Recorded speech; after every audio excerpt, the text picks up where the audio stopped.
area where I do a lot of work is on the ground and the integration to the ground.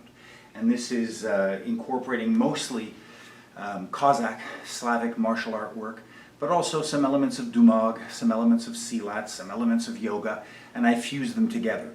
As a jiu-jitsu practitioner and a ground fighting practitioner, I really want to have the fullest possible spectrum of motion available to me at any time. I want to try to erode that fear of engaging the ground and be able to go down and up seamlessly.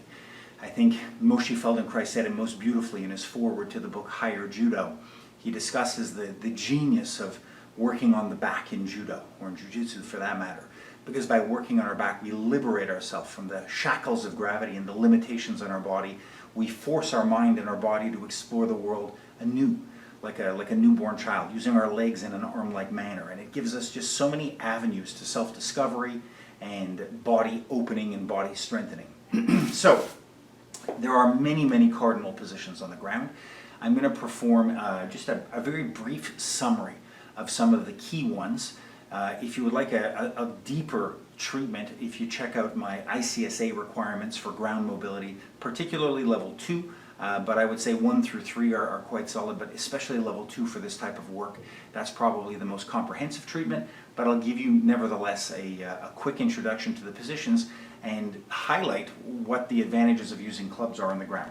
So normally we start off with, some kind of a basic kneeling position, the seiza position in the Japanese martial arts, or the keiza if I go up into the balls of the feet, and just learning how to transition from my toes into my insteps is a fantastic exercise. Generally I'll prescribe racking the weights either in front or on the shoulders as I perform this, and just practice opening the legs.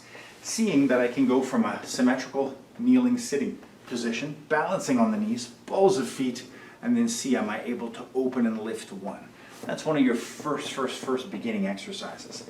If these are simple for you and boring, I can go into a T-rack, as if I'm performing that little watik, and that's naturally going to take whatever weight I'm working with away from my body, and it's going to put more demand and pull, so it's going to test my stability. Were I completely able, I could go into my jogging position, or likewise my extended position, or even a full point. I could work in a cruciform. So all of these motions now that were very simple become completely different and challenging, because now I'm working a much larger scope and engagement of movement, but I'm also maximizing my awareness of rotation. To turn in this tank-like format like this helps me gain awareness of my rotation. It motivates greater rotation, greater effort, greater twist, greater turn. I can work forward, or crucifix, or forward and back. Just exploring my balance and play with it to see how my arm positions change that relationship. From the ground, the shiko, or the warrior stance, which is the basis of Japanese ground walking. If we think of a samurai walking with a sword on the ground, it begins with shiko. If we think of a sumo wrestler preparing to fight, this idea of flaring the midsection of my body with my legs and my knees, but having a very narrow, mobile base in my toes, and having my seat and my center directly over them. And then of course here, simple elongations or sword swings place tremendous demand on your stability. And I can work my arms with my legs together to improve my awareness of my body position, and I can start to treat my feet and my clubs as in the same manner, putting heels down when I toe up, or placing heels up when I extend. This is a fantastic way to not only stretch and strengthen, but to help you pass limitations. If you have trouble holding balance on your toes, or you have trouble heel squatting, oftentimes we'll prescribe sitting on a ball or leaning your back up against the wall. But if I imagine having just that limit of flexibility where when my heels go down, I want to fall back, now, by virtue of the counterbalance with the clubs, I might be more able to hold it. So the club is a fantastic stretch and strengthener through all of these motions. One of the next cardinal positions for us on the ground is what's called the shin box. And the shin box is performed, if you've never done it, you can double up your clubs and place a hand on the floor for balance. But it's performed by shifting the hip to the side and sliding one leg back. Whew, it's a hot and sweaty day today, guys. So when we shift, normally I'll rack my clubs up on my shoulder. I will shift to one side as if I'm sitting on one heel, and as I do it, I'm going to take my front leg back so that my foot is just inside my knee.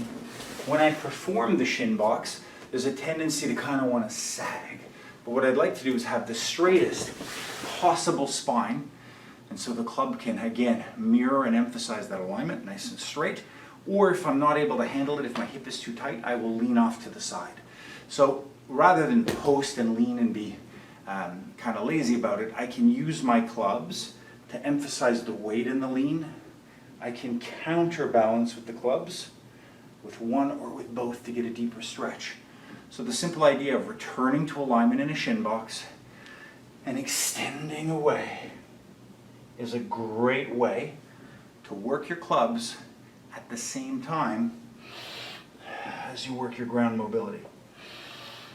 I can likewise point and push to the opposite side. To come back, I'm simply going to shin stand up on my front shin. So from a shin box, I engage the tailbone and shin stand. And then I switch feet like windshield wipers. One to one side, one to the other.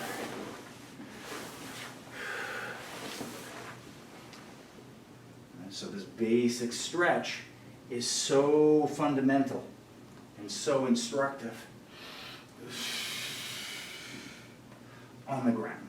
And again, to switch, I shin stand, then place one foot inside the opposite knee and sit.